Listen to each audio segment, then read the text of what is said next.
Magandang gabi po. Ako po ay si Melba Padilla Magay at ito po ang Isip-Isak. Ang Persons with Disability o PWD ay sino mang may kapansanang pisikal, mental o pandama na naglilimita sa kanyang mga aktibidad sa buhay. Ano ang karapatan ng mga PWD? Una, karapatan sa accessible na pampublikong infrastruktura, transportasyon at mga gusali. Karapatan sa edukasyon. Karapatan na makapagtrabaho. Karapatan sa 5% discount sa basic commodities at 20% discount sa gamot at transportasyon. Karapatan sa political at civil rights, kabilang na ang pagboto. Ngunit, kahit may karapatan ang mga persons with disability sa ating batas, tila hindi ito natutugunan ng ating gobyerno. Marami pa ring pampublikong pasilidad ang hindi accessible sa mga persons with disability. May mga diskriminasyon pa rin na humahadlang sa kanila upang makapagtrabaho. Mababa pa rin ang bilang ng mga persons with disability na nakakaboto. Ano ang mga dapat na gawin ng gobyerno para may patupad ang batas para sa kapakanan ng mga persons with disability? Pag-isipan natin.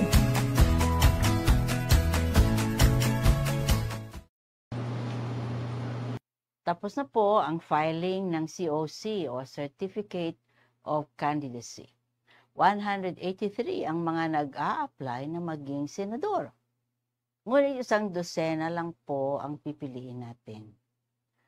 Episode po natin dito sa Isip-Isak ngayon ay tututok sa paparating na halalan sa 2025. Alam po nating lahat na ang pagboto ay napakahalagang katungkulan natin bilang mga mamamayan.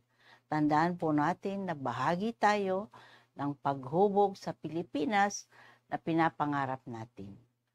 Noong nakaraang episode, nakasama po natin ang spokesperson ng COMELEC na si Director John Rex Laudianco at narinig natin ang mga hinahanda nila na gagawin para sa parating na eleksyon. Ngayon namang gabi, pag-usapan at pag-isipan natin ang mga dapat din na ihanda para mapadali ang pagboto ng ating mga kababayan na may kapansanan. So tonight, join us in our conversation. Mag-react at i-share niyo po ang ating pages sa Facebook at sa YouTube. Narinig din po tayo sa Spotify. Ang kasama po natin ngayong gabi ay isang social advocate at researcher. Siya po ay nag-overcome ng kanyang visual disability, si Maria Criselda Vista, or better known as Chrissy. She has become a leading voice for disability inclusion in technical and vocational education as part of the ILO UK Skills for Prosperity program. Siya po ay nag-master in Human Resource Management sa University of Newcastle at New South Wales sa Australia. Nag-aral din siya ng Developing a Disability Inclusive Technical Vocational Education and Training sa Charlton Brown College, Brisbane, sa Queensland, Australia. Si Chrissy ay kasalukuyang serving as part-time faculty ng De La Salle University School of Commercial Law. Siya po ay isang active advocate ng mga PWD communities. Ini-empower, sinusuportahan ang mga PWD by promoting inclusive workplace sa kanyang mga through strategic organizational and human resource solutions. Siya po ay licensed accessibility professional mula sa Global Certification Program ng International Association of Accessibility Professionals. Magandang gabi sa iyo, Chrissy. At salamat sa pagpapunlak ngayong gabi. Thank you po sa pag-invite niyo po sa akin today.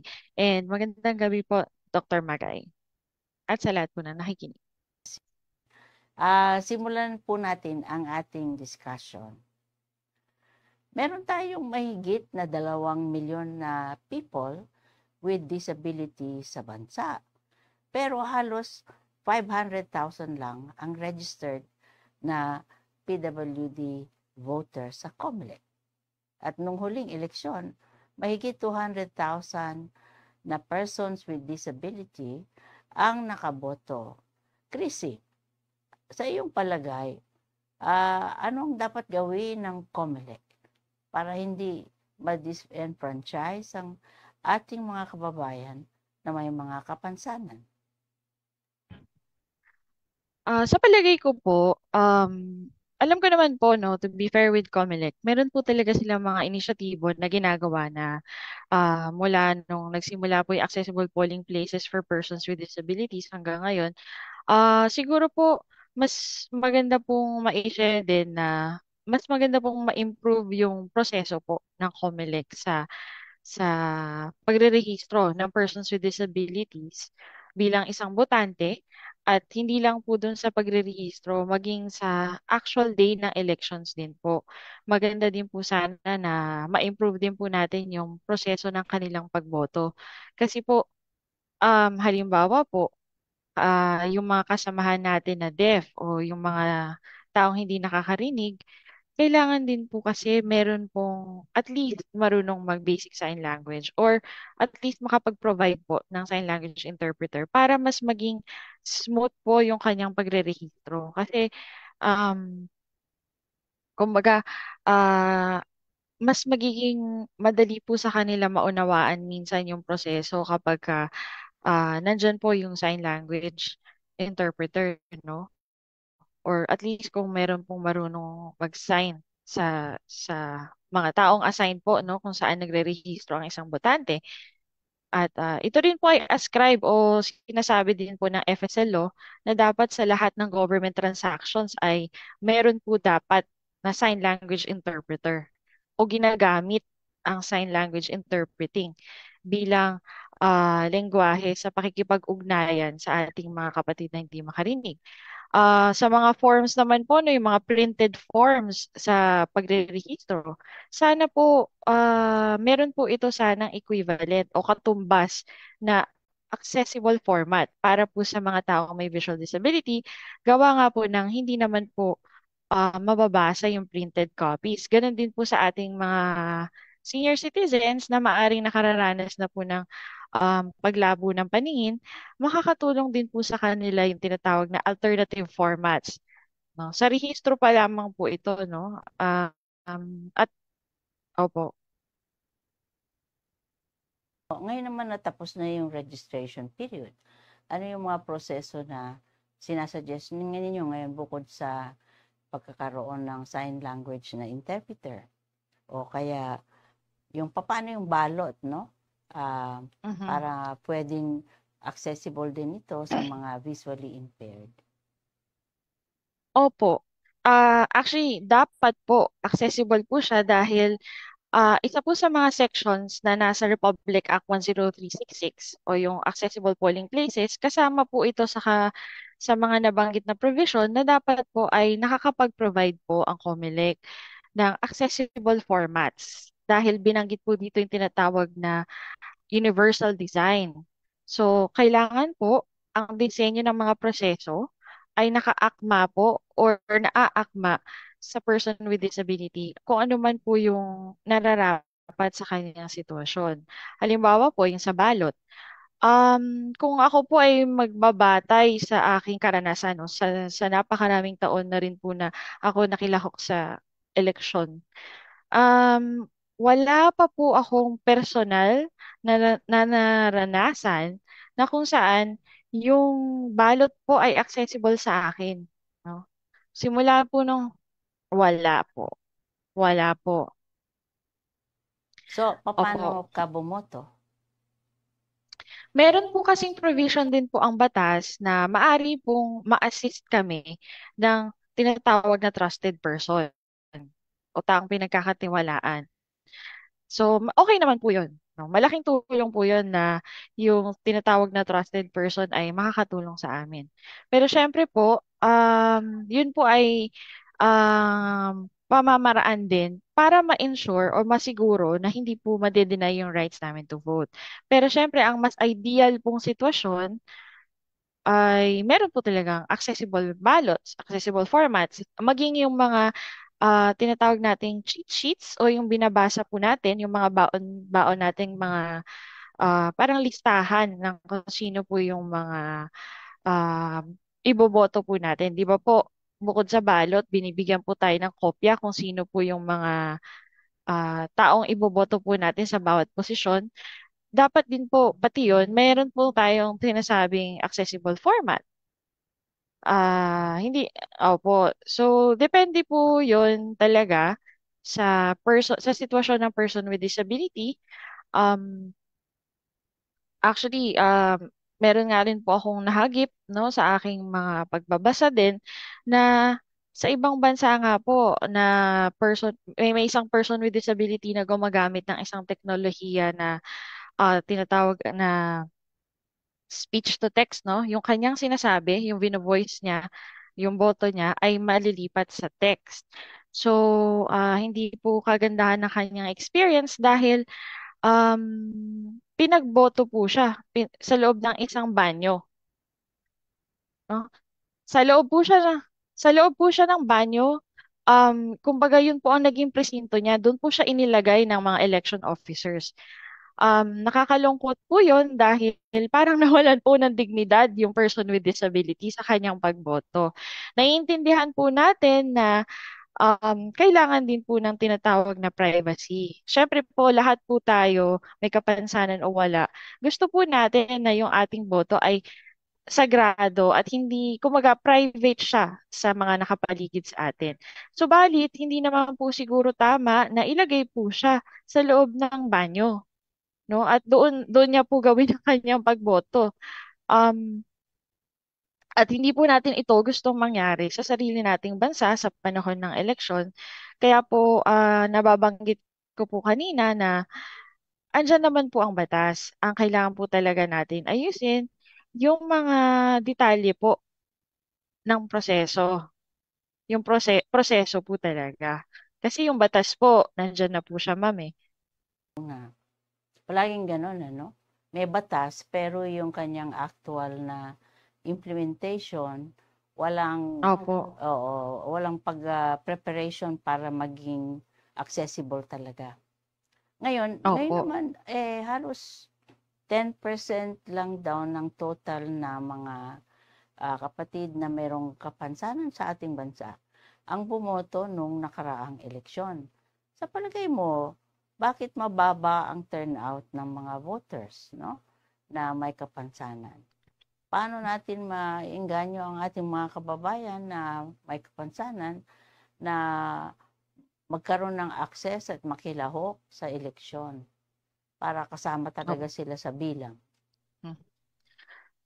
Sa totoo po, Ma'am Melba, wala po talagang masasabi na kaisa-isang reason kung bakit hindi po makuha yung pinakamataas na number of voters ng person with disabilities. Kasi po, marami pong factors kung bakit hindi po nakakaboto ang person with disability tuwing election. Isa na po dito yung accessible polling places. Um, Opo, yung lugar kung saan po boboto. So nakasaad po sa batas na dapat po mag-create ng accessible polling place sa baba dahil karamihan po or ang ginagamit po nating presinto ay ang public school. So sa baba po, sinasabi na kailangan gumawa po ng isang lugar doon para po yun yung maging accessible polling places. So meron pa rin po na mga presinto na hindi ito kompletong nagagawa kaya hindi rin po nakakaboto yung mga naka-assign po doon na botanteng may kapansanan. Minsan naman po, merong accessible polling places, pero yung lumang tugtugin o lumang issue po na nararanasan ng karamihan, hindi lang po ito sa taong may kapansanan. Meron pa rin po kasi Ma'am Melba yung nagkakalituhan po yung mga tao kung saan po talaga sila saan po talaga yung kanilang presinto. Minsan po, nahihiwalay ang pangalan nila, napupunta po sa ibang presinto, o minsan sa kabilang public school pa. Hindi po ligtas ang person with disability sa ganyang sitwasyon. So, hindi man related sa kanilang kapansanan, eh, nasasama rin po or nararanasan din po nila yung ganitong kalituhan sa proseso. So, isa rin po yan na maaring tinatawag na contributing factor kung bakit po maaring hindi matuloy ang kanilang tuluyang pagboto. And yung sa mga BEI din po, yung Board of Election Inspectors or yung mga Board of Election officers na nakatalaga po sa bawat presinto, meron din pong mga karanasan na kung saan hindi po nila alam talaga ang gagawin, kung paano po um, mag-a-assist ng person with disability pag nandyan na po at boboto siya. So isang bagay din po yun na maaring makaapekto doon sa tuluyang pagboto po namin kasi napipigilan po siya hindi naman po sinasadya, no? Hindi ko naman po iniisip na sinasadya po nila yun. Subalit yung kakulangan po ng kanilang kaalaman kung paano makipag-interact or paano po mag-assist ng person with disability. Opo. So, ito po yung ibang factors po kung bakit maaring hindi tuluyang ma-cast yung vote ng person with disability. And yung pagsusulat din po, no? So, isa rin po yun kasi wala nga po. Opo, kasi madalas po walang accessible um, copies ng balot, no? So, Ba't walang braille, ganon? Ang bawa. Walang ganon? wala po. Or even large, may tinatawag din po tayong large fonts para po sa persons who are with low vision. Wala din pong ganong format na makakatulong din po sa senior citizens dahil nga po sabi natin na meron din pong nararanasang panglalabo ng paningin ang senior citizen. So ang mga low vision po ay nangangailangan ng mga tinatawag na large print. Makakatulong din po sana yun sa ating mga kasamahang nasa elderly na, pero wala pong ganong available na format. So, bahagi pa rin po ito ng proseso during the elections na sana po ma-improve din po para mas mapataas pa po natin yung participation rate, no, yung pakikilahok ng person with disability sa pagboto. Ano pa ang panawagan ninyo sa COMELEC para ma-improve yung proseso, mga konkretong bagay na pwede na nilang magawa kahit ngayon? Siguro po maging regular po yung pakikipag-usap sa amin. Kumbaga, willing naman po ang disability sector na tumulong sa kanila at mag-alalay po sa kanila sa iba't ibang proseso na nakasaad po sa RA 10366 o yung Accessible Polling Places para po mas ma-improve natin yung proseso at malaman din po natin kung ano ba yung learnings natin sa nakaraang eleksyon at maiwasan naman po siya sa parating na eleksyon. So, yung proseso po talaga. Kasi gaya nga po na sabi ko kanina, yung batas naman po at yung karapatan, nandyan naman po siya eh. Yung proseso po and yung kung paano po natin siya i-implement or execute sa ground, ito po talaga yung mas dapat nating pagtuunan ng pansin, no? Yung tamang pagkakasunod-sunod ng proseso, anong gagawin.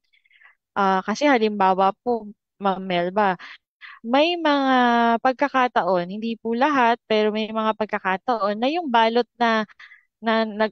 nalagyan na po ng boto ng person with disability ay hindi pa po na ihuhulog sa machine o hindi pa naibibigay sa machine. Opo. At iniipon po siya doon sa, di ba po ang accessible polling places ay sa baba.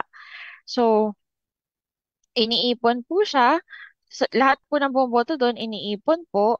Tapos, yung BEI po, iaakyat siya at isusubo siya sa machine sa hapon na, no? Pagka pahupa na po yung karamihan ng tao at malapit na magsara yung botohan, tsaka niya lang po iaakyat sa iba't ibang presinto kung saan po kabilang yung person with disability or senior citizen na bumoto po. So, um, ako po, I cannot speak for everyone, pero ako po, hindi po ako personal na komportable sa ganitong proseso. Yung ma-switch Kasi yung inyong mga balota, no?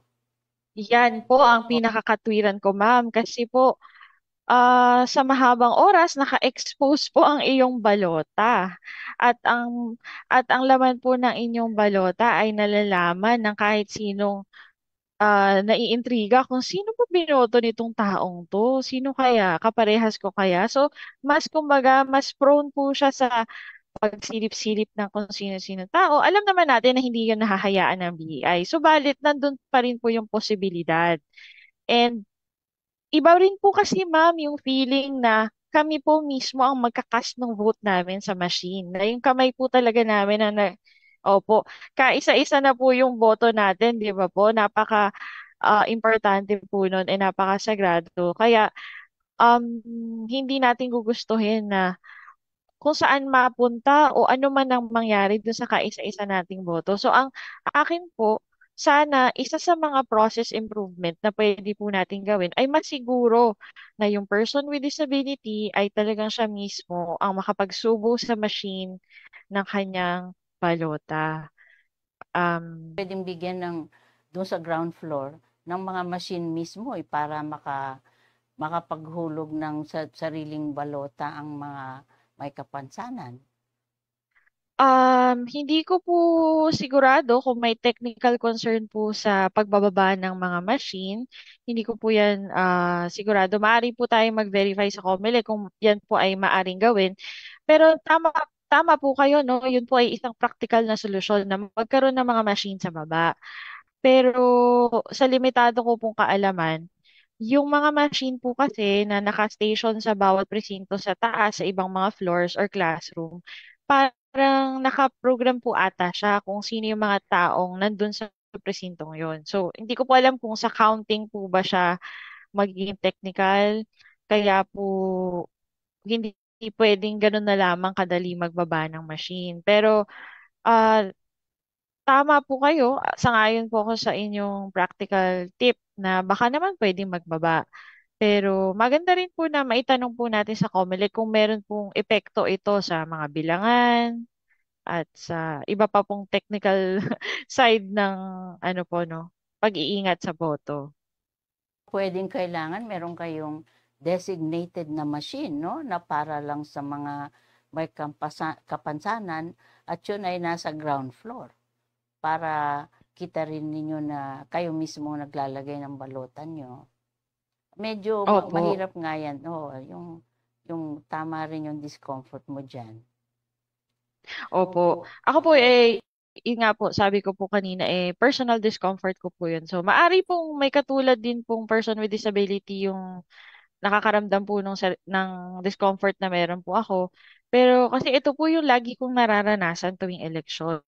Kaya po ako, Ma'am Melba, gawa ng ako'y hindi kaya ko naman pong umakyat no ng hagdan dahil hindi naman po ako wheelchair user. Ang personal ko pong desisyon ay dumiretso po sa aking presinto at doon po ako mismo sa aking presinto bumoboto.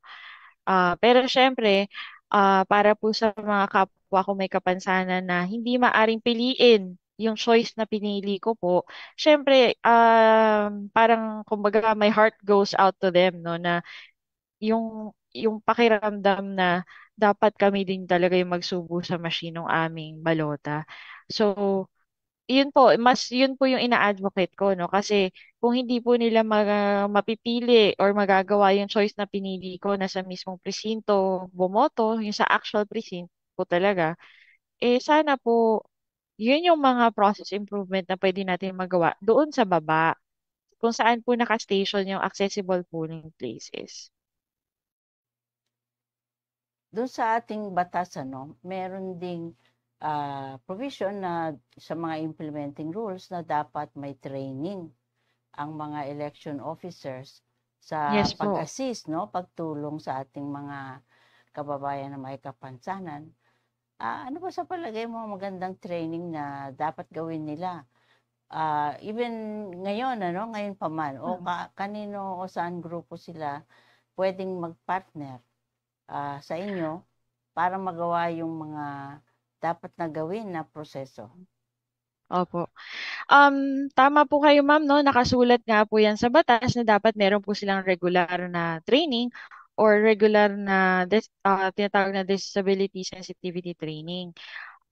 Binibigay po yan ng National Council on Disability Affairs sa kanila at ang National Council naman po, ang NCDA, ay patuloy naman po o regular na nakikipag-usap sa aming lahat na mga advocates po na magawa po ito para sa mga government agencies, lalo na po sa COMELEC sa oras ng eleksyon. Siguro po, ang maganda po dito kung pwede po natin masuggest sa COMELEC na maaga pa lang po gawin na natin itong disability sensitivity training kasi hindi po natin alam baka nagkaroon na po no ng pagpapalit ng mga election officers. Siyempre, maaring bago lang po ito sa kanila. So, i-update po natin sila, no? O may tinatawag na upskilling. Ma-upskill po natin sila kung paano po ito ginagawa.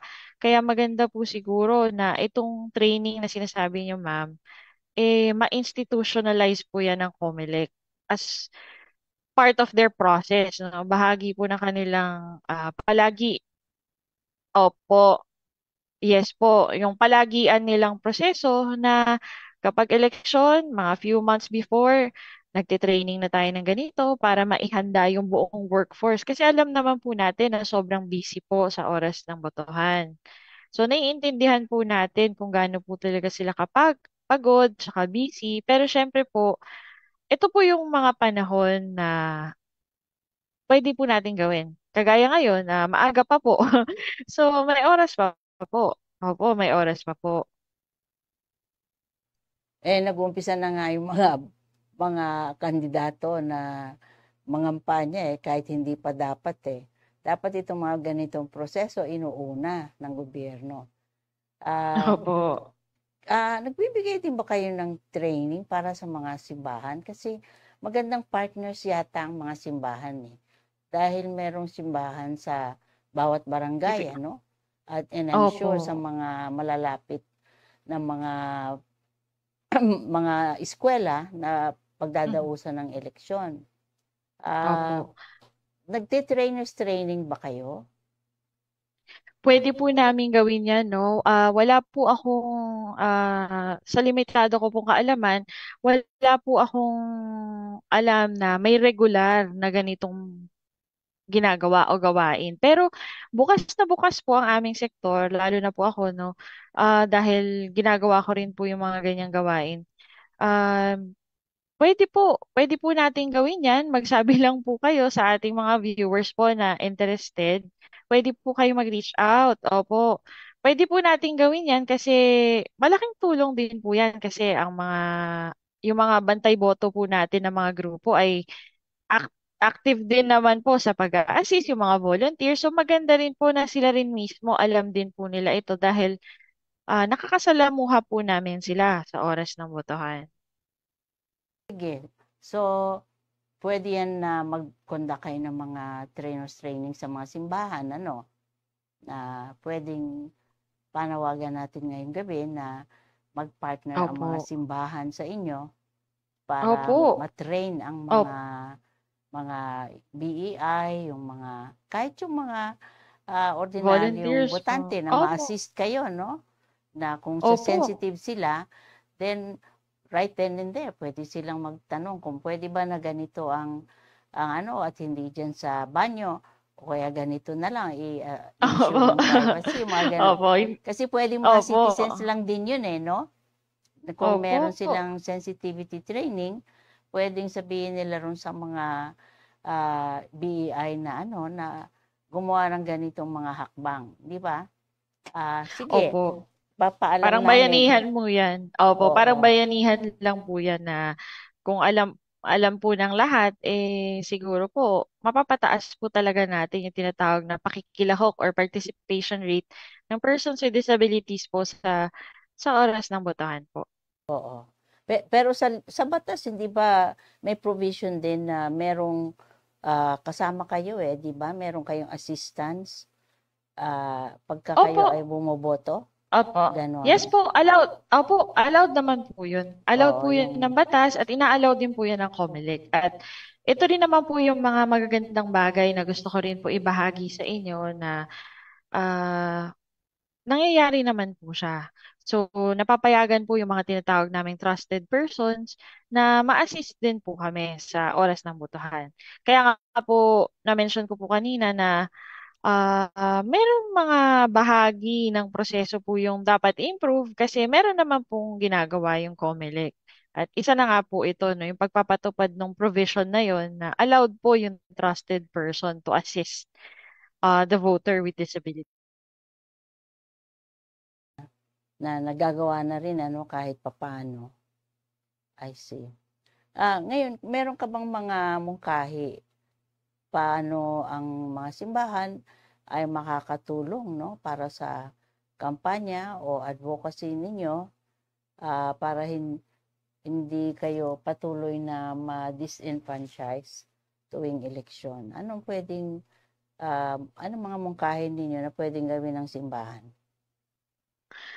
Ang mamungkahi ko po ay siguro mas palakasin po yung tinatawag na ugnayan po or partnership ng simbahan at ng aming sektor.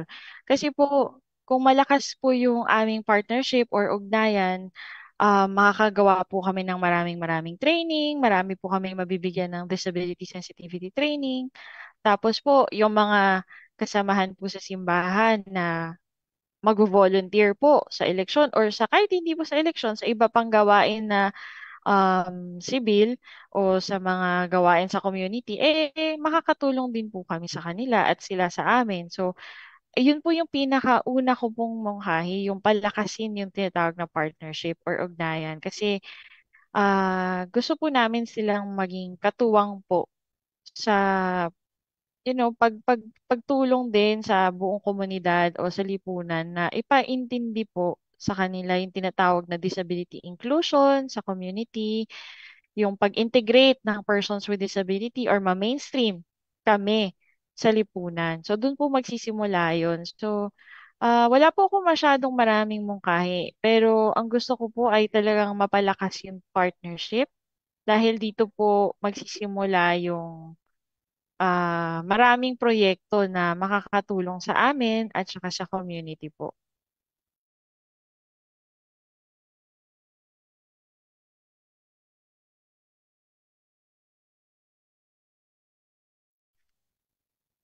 Opo, marami po.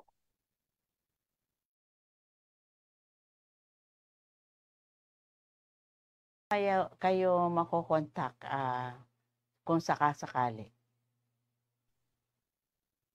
Sa akin po, of course, lagi naman pong bukas ang National Council on Disability Affairs. Pwede po silang mag-message sa kanilang Facebook page. Pero bukod po doon, kami po mga advocates, tulad ko po, nandyan lang po ako sa Facebook. Makikita naman po nila ako doon. Opo, nasa Facebook po ako. Chrissy Bisla po yung name ko sa Facebook. Maaari po sila mag-reach out sa akin doon. Nasa LinkedIn din po ako.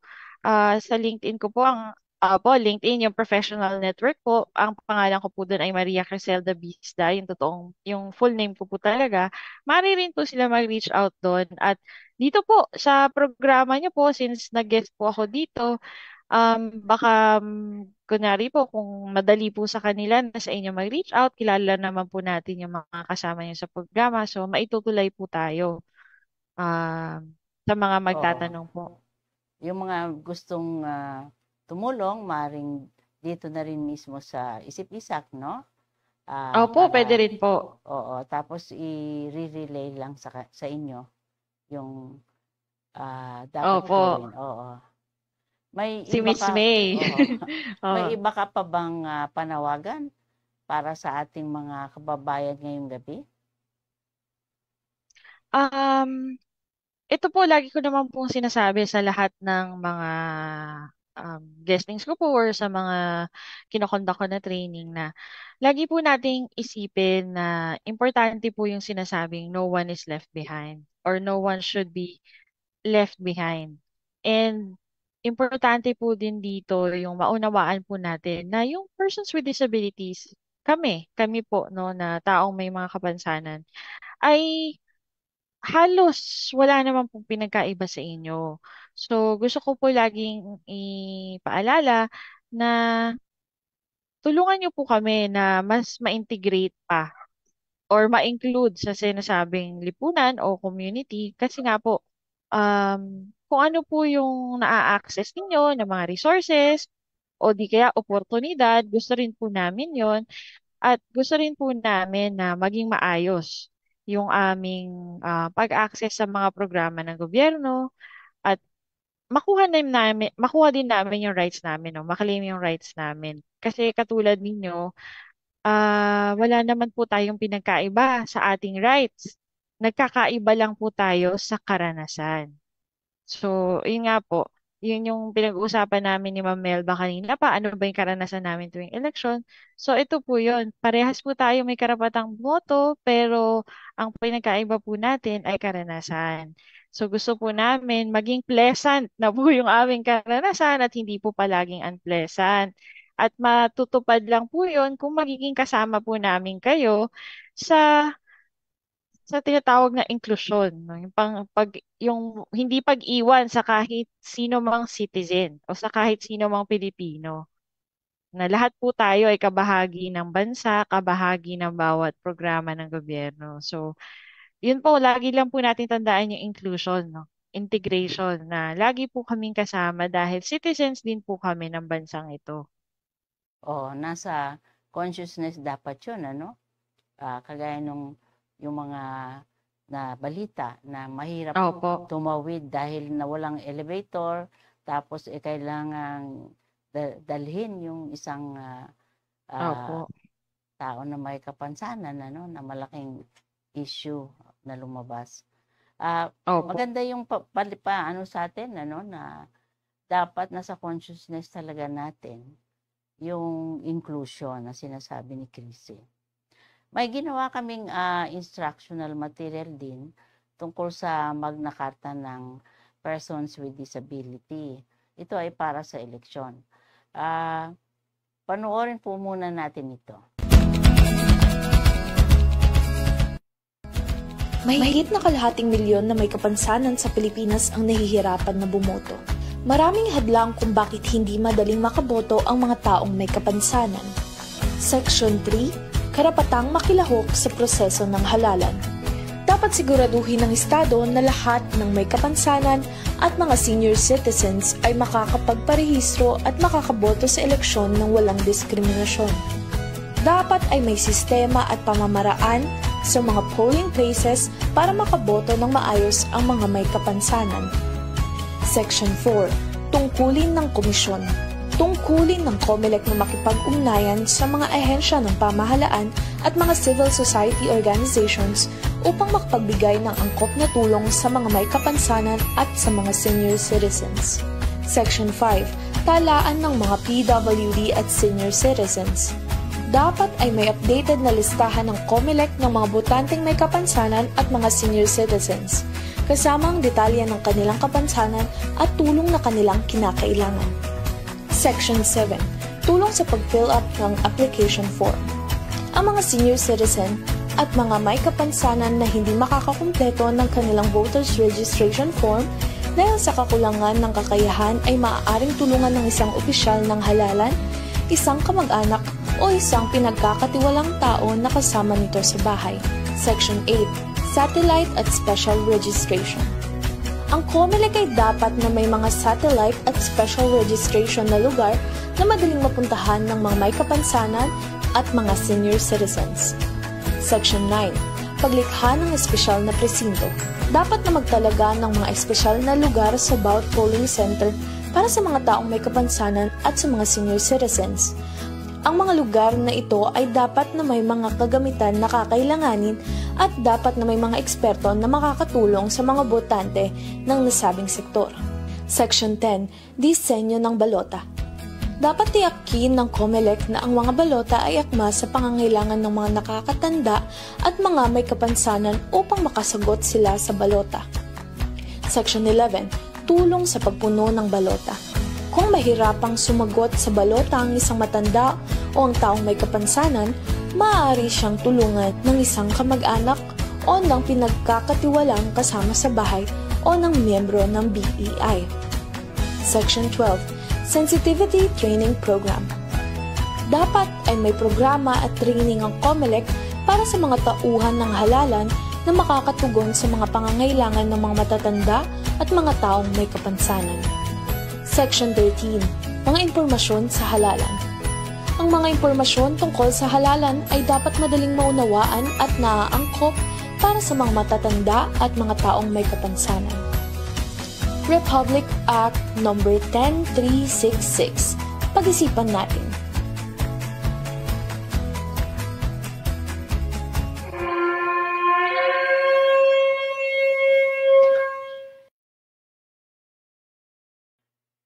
So, namalas po natin yung isang pwede po ninyong gawin itong video na ito doon sa mga simbahan na gustong gumawa ng sensitivity training. At kung gusto rin po ninyo na magkaroon talaga ng malawakan na training para sa mga simbahan, andyan dyan naman po yung partnership natin na posible kila Chrissy.